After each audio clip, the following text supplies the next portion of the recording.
Finally guys ITI करुवा पिला 2024-25 BOC scholarship आसार भाई ये ऑलरेडी स्टार्ट हो सारे आउ यार लास्ट डेट हूँ मार्च 15 तारिख। तो हाथ में पाखापाखि मसटे टाइम रहा तो आपने एप्लाय करना जल्दी जल्दी एप्लाय करदे। तो चलते पूरा बैक कैमेरा कर मो लैपटॉप रे पूरा देखी दूसरी कौन सब डॉक्यूमेंट दरकार आउ को कैटेगोरी पे एप्लाय करें आउ कौन डॉक्यूमेंट सब दरकार। तो चलते देखो मुझे स्टेट स्कॉलरशिप ऑफिशियल वेबसाइट को आसी सारी देखिए। तो ये स्क्रोल करेंगे स्क्रोल कला ये गोटे ऑप्शन शो हम बीओसी स्कॉलरशिप ये देखिए। तो यार लास्ट डेट केबे अच्छी ना मार्च मास मार्च 15 तारिख या लास्ट डेट अच्छे है माने ये ऑलरेडी स्टार्ट हो सारी और लास्ट डेट हो मार्च मास 15। ये जो व्यू डिटेल्स देती व्यू डिटेल्स क्लिक करदे।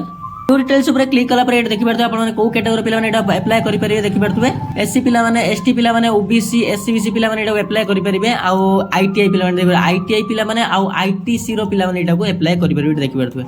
देखो तो ये स्कॉलरशिप एप्लाय करने आपको डॉक्यूमेंट सब कौन कौन लगे देखी पारे आधार कार्ड लगे कास्ट सर्टिफिकेट लगे कॉपी ऑफ पासबुक भी लगे पासपोर्ट साइज फोटो लगे आउ कॉलेज आइडेंटिटी कार्ड लगे annual contribution certificate of parent या माने बुझिपारछन या माने होची लेबर कार्ड जदि लेबर कार्ड आपन पाखर थिबो त स्कॉलरशिप आपन माने अप्लाई करिवे। जदि आपन को बापा कि मां को पाखर लेबर कार्ड थिबो ताले स्कॉलरशिप अप्लाई करिवे आ लास्ट एग्जाम रो मार्क शीट दरकार बस एत्ती की डॉक्यूमेंट दरकार बस एत्ती की डॉक्यूमेंट थिले आपन माने बीओसी स्कॉलरशिप अप्लाई करि परिवे।